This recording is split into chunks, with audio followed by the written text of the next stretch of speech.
What's up, guys? It's the Carp here, back with another episode of this Football Manager mobile experiment. If you missed the last couple episodes, go check those out. But basically, all I've done is in the Eredivisie and the Dutch Second Division, I have given every club perfect training facilities and perfect youth facilities to see just how good they can kind of become. And we're going to start off again with some players here. So, as you can see, the value of these players is absolutely absurd. There's 14 players, 14 Dutch players worth more than 100 million. And at this point, every player in this save minus one, who's this guy right here, every single player is like a player that's been produced since I made the changes to the youth facilities and the training facilities. So you can really see how that's kind of affected things. Now, unfortunately, there's only one team in here, PSV, that have a player in this sort of top seven that stayed in the Eredivisie. Most of these players do move on, but I'm sure that will change because I'll show you something in a minute for the league coefficients, so you can see how far they've gotten there. But if we just look at a few of these players, just absolutely incredible stats on them. Just quality all around the pitch. Just never ending. And then if we keep on going, I mean, at this point, 8 pages in, there's 7 players per page. None of these players are anywhere near, well, I say none of them are anywhere near the national team. None of them should be anywhere near the national team.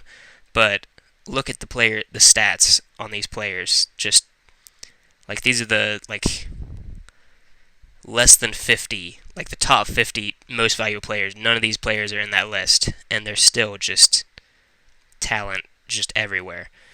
So definitely, Holland is starting to become, a force in the national scene. But those are the players. If we look here at the World Cup real quick, so interestingly enough, the United States won the most recent one, which is really weird because I am, if you guys are watching the rest of the channel, doing a series on the United States right now. Spoiler alert, we won the World Cup in 2030. It took them until 2038, but still just ridiculous. Nothing you would ever expect to see, just sort of in like a save that's just completely, holidayed through. But those are the teams that have won it. Unfortunately, Holland not making it in there. And then if we look at the Euros, again, no Holland present. Portugal winning the most recent one. But if we look at the rankings, Holland are currently in 10th place, which is the highest they've been. They're on 1977 points. So pretty close to second place, really. I mean, only less than 100 points in it. That's basically, if they won the World Cup, they would be guaranteed at least second place right now, or if they even won the Euros. So definitely way, way better than when they were at the start of the save. They'd even dropped down to like 20-something, like late 20s. And this is the current Holland setup. So, unfortunately, they're playing with a 5-3-2 when it doesn't really suit them. I don't think they've got sort of like that many incredible wingbacks, but we've got 3 solid ball-playing defenders there, which again, unfortunately, they're not playing as ball-playing defenders. This guy is a winger, but he's playing, as a wingback. But then Klooster there, very good player, only 23 years old. He's potentially even going to get better. A couple of great center mids in there. Attack mid, striker, both with 19-20 shooting. And if we actually look, I'm curious to see, I haven't checked this, who is the most capped player? The goalkeeper, who is pretty old, but he was produced by Utrecht, however you say that name, in 2021. He was produced by their youth academy. A lot of older players in here. So any young players? Let's see what the under 21s are looking like. Wow, so still not really given a lot of chances to the younger players. That's definitely a problem with the Dutch national team. Their coaches just haven't been great, I don't think, for most of this save. I know they had one coach who was like a world-class reputation, but that's about it. Since then, it's just been pretty average coaches. So not a lot of young players being capped, but the older players, you can see really good stats on them. And of course, all produced from youth academies in the Eredivisie, which we can look at real quick before we look at the Continental, the Champions League, Europa League. So the Eredivisie, it's been somewhat dominant still between Ajax and PSV. Since the beginning, when there was kind of Feyenoord with 2 years, AZ in there, 3 years in a row with Ajax and PSV both missing out on the title. But then it went right back to being kind of a duopoly there. But Willem II did manage to win one, but other than that, it's been just Ajax and PSV. But still pretty exciting, going back and forth, kind of the Real Madrid and Barcelona of this division. Groningen getting in there, Vitesse getting second, AZ getting second a few times.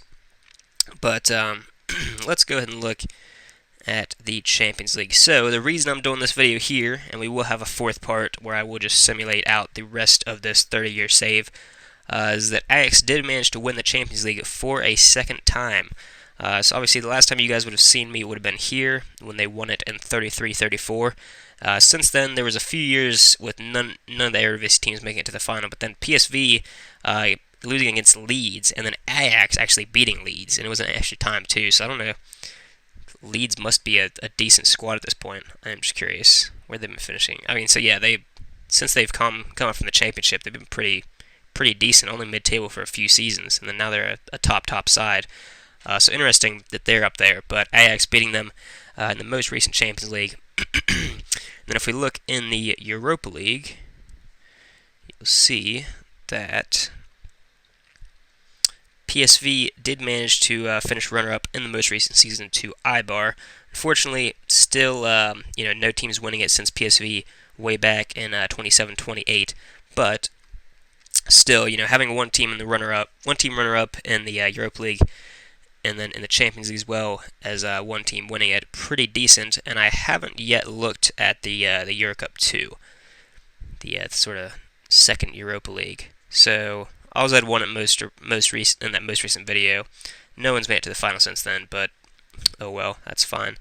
So then if we look at the last thing in this video, and the most important thing, realistically, the league coefficients, Holland are up into 4th place. They are ahead of France, so they are better than France and Germany at this point in the save, which is incredible, really. Germany kind of dropping off, but being ahead of both of them is definitely impressive. And they are a decent way away from Spain and Italy, and miles behind England, who at this point are kind of running away with it as the most competitive league, or like sort of the best league, essentially. The team that's having the most success in European competitions. But yeah, Holland up there in 4th. In reputation, they are still 6th, but they are 4.5 star, the same as France and Germany. But still, half star off the 5 stars of England, Italy, and Spain. But hopefully, in the next 8 years, they can manage to work their way up. You would kind of expect them to, given the kind of progression so far. But anyways, that is going to do it for this video. Leave a like, leave a comment, subscribe to the channel, and I will see you guys next time.